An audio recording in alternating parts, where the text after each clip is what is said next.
Don't throw your mayonnaise jar. I am turning this trash into a stunning high-end room lamp.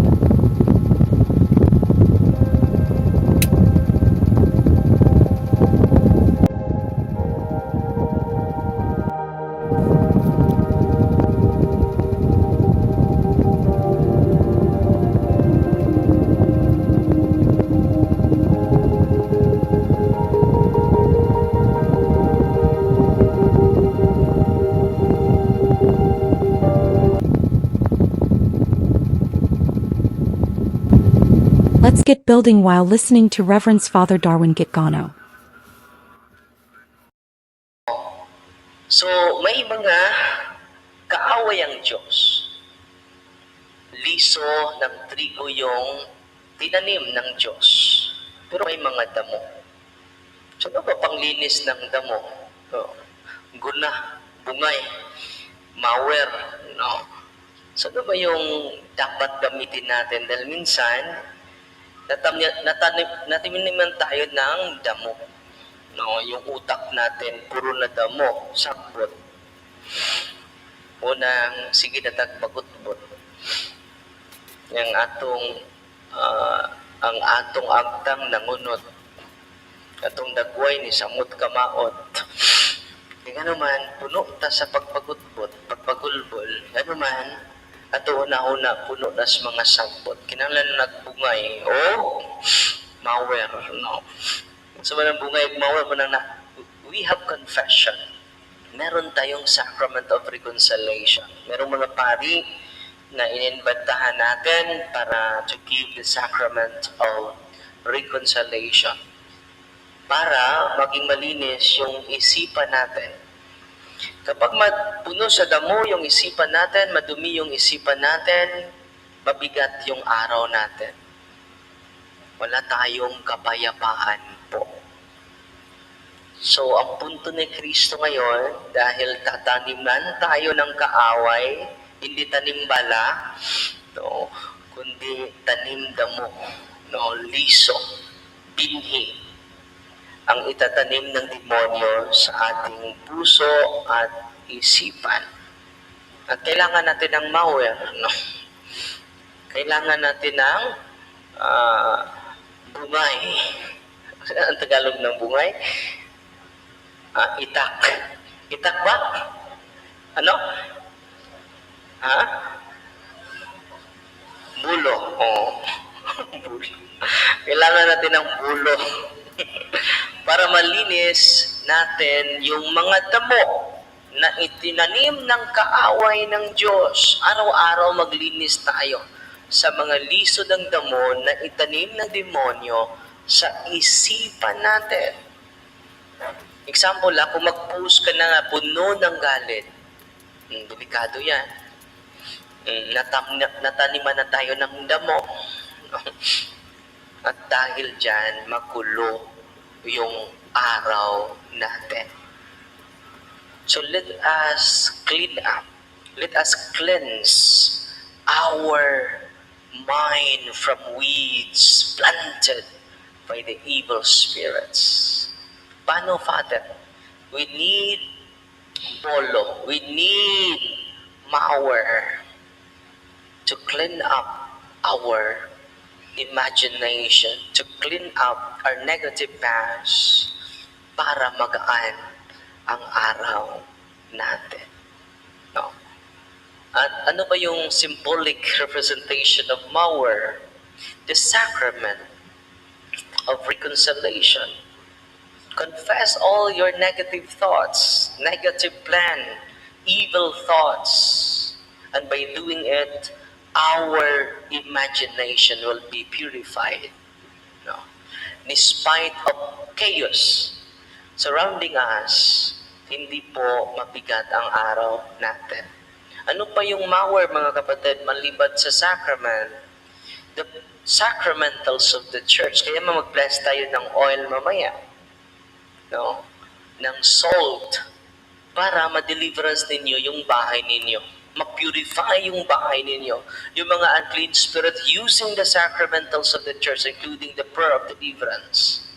Gagaan yung mundo natin. Gagaan yung pakiramdam natin because we cast out the spirits, the clean spirits who always planting weeds in our imagination every moment, not just every day, but every moment of the day. No? Kumusta na yung isipan mo? No? Puno ba ng damo? No? We need to cast out. And then nandun pa din yung mga occult spirits na sasakyan tayo. Dahil yung mga demonyo ay magaling sasakay. Naturally yung galit mo, sasakyan niya. No? Kakanta sila, sasakyan kita sa lahat ng gusto mo. Di ba? Normal na galit, nakapatay ka dahil lang sa galit. Di ba? Pero hindi ka naman kriminal. Dahil nasakyan ka eh. So, kayong mga nandito, kung hindi kayo na nakatikais kanina, Living Catechism, Thursday to Sunday po, may catechism tayo. Dahil hindi po tao ang kalaban natin. May kaaway tayo na hindi makikita. At mismo si Kristo sa Ebanghelyo ngayon, hindi na natin siya kinukonsider as person. Nagtanim ng damo sa isipan ng asawa mo. Nagtanim ng damo sa isipan ng pare. Pati pare, hindi exempted. Amen? Pati obispo, hindi exempted. Pati minister. Pati choir. Pati mga deliverance minister, we are not exempted by the influence of the evil spirits. He is not a concept, he is not an idea, he is a real person. He is very active. Last week, mga kapatid, anong nangyari? May buong pamilya pumupunta dito. At yung lolo nila, ang problema nila, yung anak nila, tulala na. Lalakad lang ng wala sa isip. So dinala din na dito. Sabi ng nanay, Father, na problema na kami sa anak namin. So ang tanong ko sa kanilang dalawa, nakasal na ba kayo sa pare? Hindi pa. Nakumpirmahan na ba kayo? Yung husband, nakumpirmahan na. Yung kanyang wife, hindi pa. Hindi pa nakasal, hindi pa nakumpirmahan. At lumapit pa sila sa maraming albularyo, pati na yung lolo nila. Yung lolo nila ay may nagbisita, laging nagbibisita sa kanila ng albularyo. Well, nakikinig sila sa catechism dito, may hesitant yung lolo. Na yung albularyo na lumapit sa amin ay hindi naman sa demonyo. Dahil may patro naman siya. Nagro-rosaryo naman siya. So may conflict sila sa anak nila at sa kanilang ama. At yung bata, binatilyo, ay tulala. Makausap mo, pero may sariling mundo. Hindi naman siya ganoon. Pero marami na silang nilapitan na albularyo bago po ito na pasyente natin. So may pinaprocess pa natin sila. Dahil, i-require pa natin sila, una, magpakumpirma. At ilang taon na sila nagsasama, hindi pa rin sila nakasal. So, magpakasal sila dahil nagtanong ako sa kanila, iniibig mo ba itong asawa mo? Yes naman, affirmative naman yung reply nila. Ano pa yung rason bakit hindi kayo tumanggap ni Kristo? Kung iniibig din nyo bawat isa, bakit tinagalan nyo pa? Huwag na kayong ayun ang paglangay. Saan ito lang paglangay? Huwag nyo nang patagalin dahil puno na kayo ng pagmamahal. May anak na kayo. At yung anak nila, mga 23 years old. Sabi ng nanay, nilapit namin siya sa mga albularyo, Father. So ang una kong diniliverance, hindi yung anak, yung tatay at nanay. At yung tatay at nanay, nagkasagutan pa sila sa ama nila, yung lolo ng bata. Sabi ng tatay sa kanyang ama, "Tay, hindi na tayo lalapit simula ngayon sa albularyo. Pati na yung albularyo na laging humihingi sa'yo ng bigas." Hindi ako convinced. Yung lolo ay hindi convinced sa katotohanan ng ating simbahan. So, convinced siya sa albularyo. Pero dinala nila, sinama ng tatay yung tatay niya, yung lolo ng bata. During exorcism, mga kapatid, dahil binibreak ko po yung satanic seal dahil ang dami ng albularyo na nilapitan nila. Every time lalapit kayo sa albularyo, merong satanic seal. Merong satanic consecration. Hindi lang ikaw, pati na yung mga anak mo. At ang nangyari, binibreak ko lang yung satanic consecration sa tatay at sa nanay. Ito yung nangyari, mga kapatid. Ito po yung observations during exorcism or simple prayer of deliverance. Ang una kong dinasal, yung breaking the satanic seal.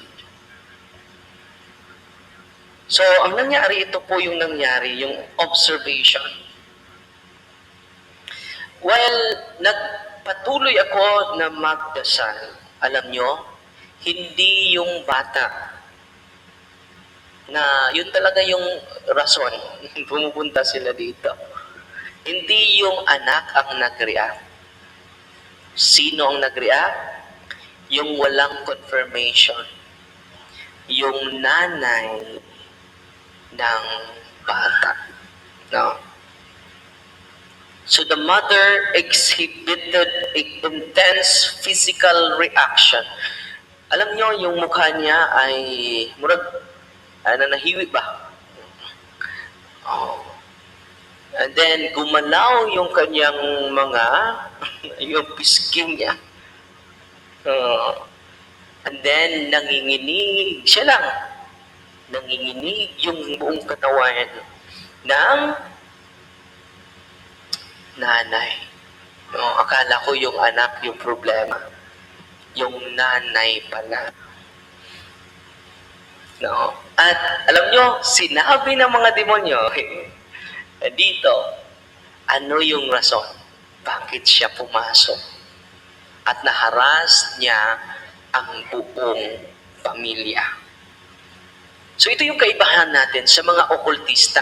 Yung nakita ninyo sa YouTube, gagamitin nila yung kanilang kamay. No? At sabihin nila, "Magkukulam! Pasok!" Ipapasukin nila. Tayo papalabasin.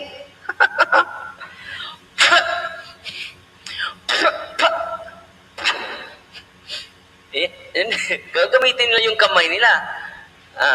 Tingnan nyo yung mga okultista. Gagamitin nila yung kamay nila. Hindi nyo ba ako kilala? Sana all. No? Ang tapang nila. Hindi mo ba ako kilala? At then, itusok nila yung kanilang kamay sa tiyan. Sino ka? Ako yung mangkukulam. Bakit ka nang kulam sa kanya? Nainggit ako. Kunin mo yung mga curses. Sa atin, hindi natin papasukin yung demonyo. Palalabasin natin, palalayasin natin. Okay, pasok! Anak nito. Nakita niyo yun sa YouTube? Dito, hindi natin ipakita din.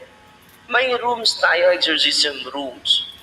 Hindi natin ipahiya ang bawat isa sa atin. Exclusive po yan. Ang mangyari sa kanya, more trauma ang mangyari sa kanya. Pinakita mo eh. Yung mukha nila nakita eh. Di ba? So, patuloy tayo dito. Yun po yung kaibahan natin. And then, yung mata niya sa nanay ay pumuti. Puting-puti po yung mata niya.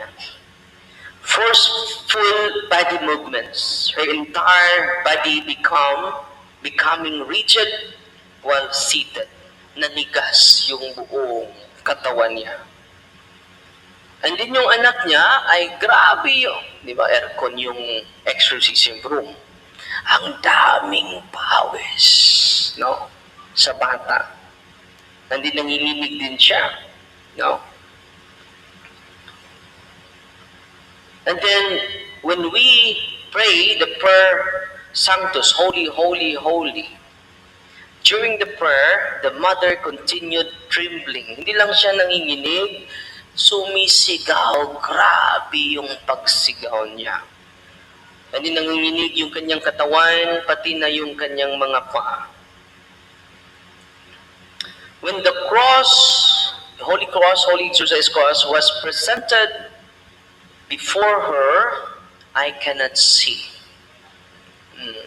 She bent forward while continuing scream.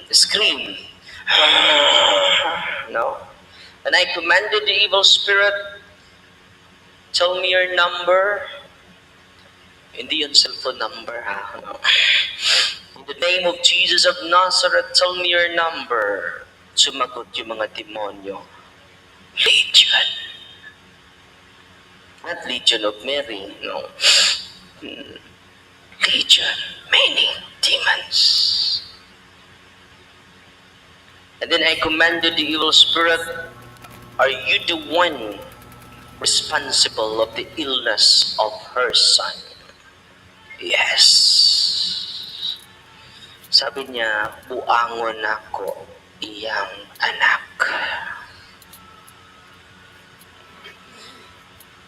Yes, we threw him into madness. My name is... Hindi ko pagalanan, ha? Then pangalan ng albularyo ng lolo. Sabi ng lolo, oh? Akala ko sa Diyos siya. Identified. My name is Talpulano 1. Ano lang inon? Ganda, no? Identified as the faith healer of his lolo. Mabuti na lang, nandun si lolo. Nakatikais ng mga demonyo. The best catechist sometimes is Satan. No. And then I commanded them, tell me your entry point to curse. No. Did you place a curse object in her body? Sa nanay? Sabi ng demonyo, I will not admit it. I will not admit it. Followed by laughter.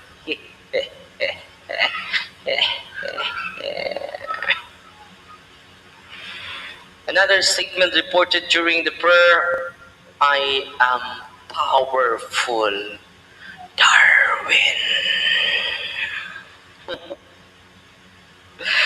When the cross and the stole were placed near her she reportedly cried out. And then dinagay ko yung stola sa mata niya. Sabi ng demonyo, don't blind us, don't blind us, don't blind us. It hurts so much. It hurts so much, Darwin.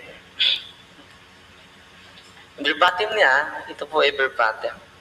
Later, another statement was, I surrender, Darwin. Sam's mother easily believed the faith healers and kept returning to them. Kaya pala hindi gumaling.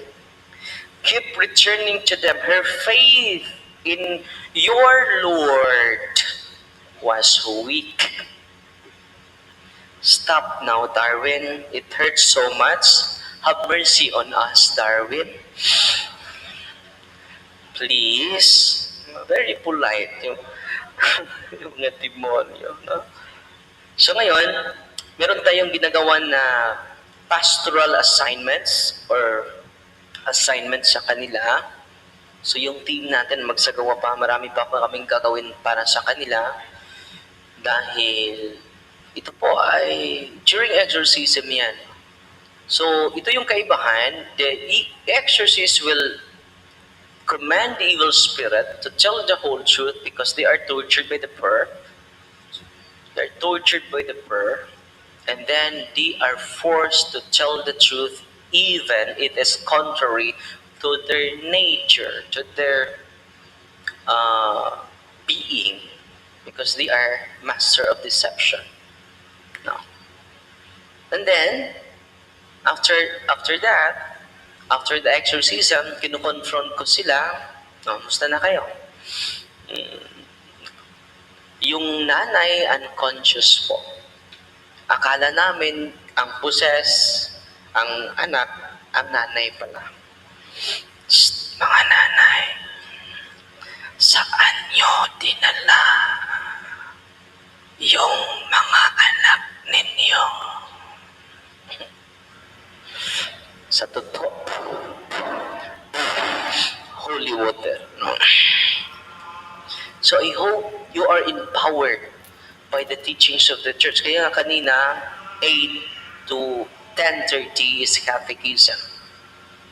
To cleanse us from the weeds implanted by the evil spirits to our ancestors, down to our present generations.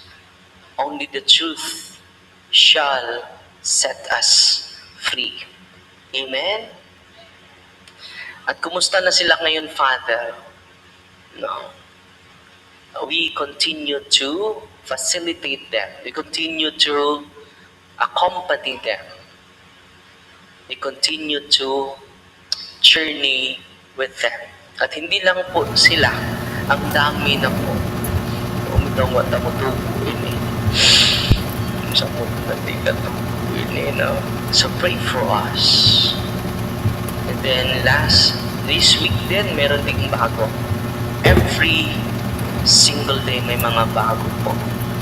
Hindi namin kaya may mga team tayo. Hindi po kaya mag-isa. So with your prayer, you can help us. Satan is real. Mga nanay, mga tatay, dalhin nyo yung mga anak ninyo sa sakramento. And that is your primary mission. That is your primary goal. Because our goal is to enter heaven. No? Kaya nga si Kristo pumaparito, hindi po nagpayaman. Jesus is very simple. Jesus is very ordinary, even though He is supernatural. No, kita po mga ordinaryo, mura po superhuman. Super science. No. Una ngayon mga kapatid, let us continue to discern more, to eliminate the seed of weeds planted by the evil spirit in our minds, in our hearts. Amen? So, mamungay na ta ha, mumawer na punta. Kano sa? Kung nangumpisan ka karong adlaw. No. Una nga, maningkamot mi nga mo, kakuha mig dugang pari para ninyo. Libre, way bayad. Kita pa'y nakasa, kita pa'y mga hamugiro, kita pa'y mga tag-as kay garbo. Pila na takatuig, wa ka kumpisal.